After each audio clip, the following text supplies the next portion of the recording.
May mga tao sa paligid mo, ikaw yung enemy nila. Sabi mo may say, bro, part ko eh.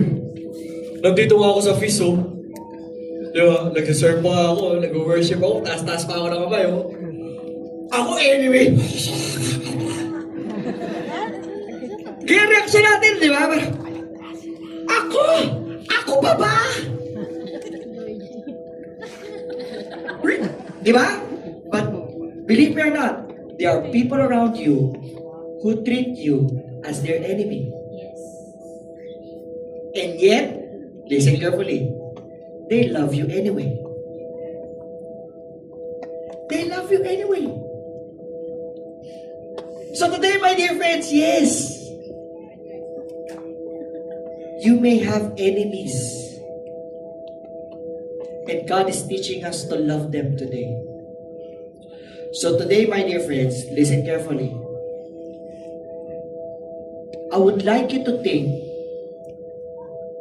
among all the enemies that you have, if you have, just if you have, huwag yung mag-iisip ka, wala ka naman talagang enemy. Siya na lang ka. Wala akong maiisip eh. Kung wala, di wala. Good for you. Yes, God is good. Pero kung meron, alam mo yung kasi meron, baka dyan merong rooted pa. Nakikita yung rooted na parang nakalipas na yung taon, sorry. Yung mga taon na lumipas, pero hanggang ngayon, di mo pa na mapatawad, binabaon mo lang ng tuluyan. Now's the time to let go. Kasi sabi ni Lord, it's not for you, it's not for them, it's for you. Loving them is not for them, it's for you.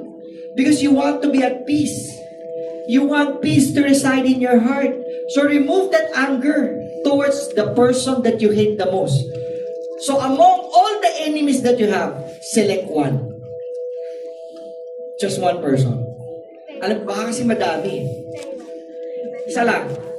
Yung pinaka. Sige, isipin mo. Just by yourself. Isipin mo yung pangalan nila, paulit-ulit. Sige, isipin mo. Anong nararamdaman mo ngayon? Galit ka na sa akin? Angie, abang ko to sa labas. No, seriously, isipin mo. Anong nararamdaman mo? May galit ba? Nagagalit ka? Sabihin natin yung ex mong iniwanan ka. Nagagalit ka? Yes, may galit ba? O yung partner mo na niloko ka? Yung business partner mo na ninakawan ka? Yung taong inutangan ka hanggang ngayon. Ikaw nagbabayad ng utang niya kasi inutang mo yung pangutang sa kanya. Totoo yan, ha? Isipin mo. Sige, isipin mo. Isipin mo lang. Tapos ito yung prayer mo. Lord, bahala ka na sa kanya. Lord, i-bless mo naman siya. Lord, sa pag-bless mo sa kanya, i-bless mo din po ako. Para kung magkita man kami balang araw, mababati ko siya ng hindi kami plastikan. Kasi, napatawad ko na siya eh. I'm now free from any anger and pain that I have in my heart. I'm now ready to love again.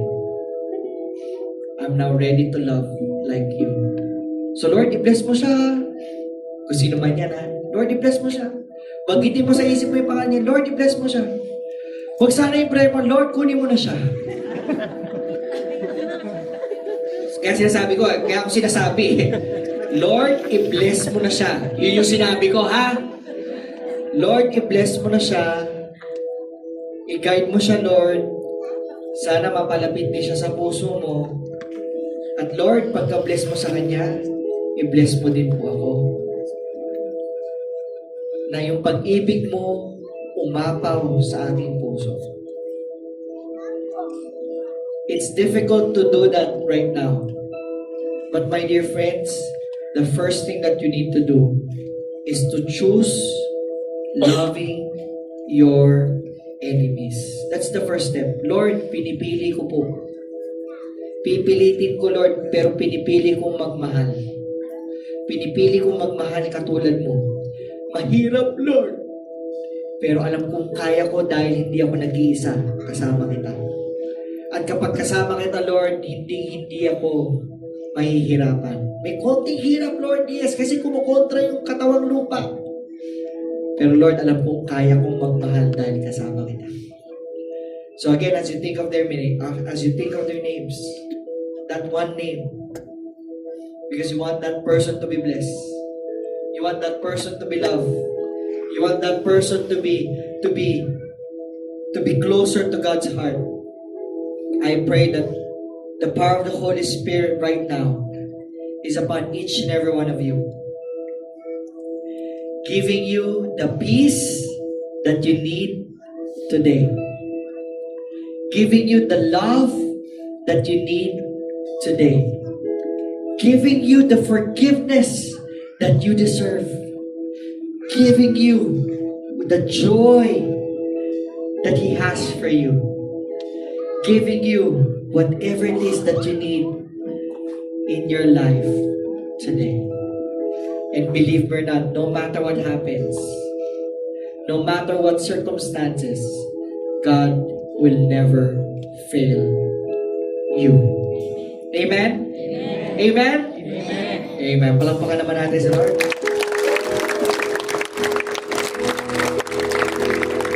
And as we come to worship, let this be our declaration. Lord, you'll never fail us. Lord, you'll never forsake us. Lord, you'll always be with us. Lord, thank you for your love. Hallelujah.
Today, I pray for your wonderful children.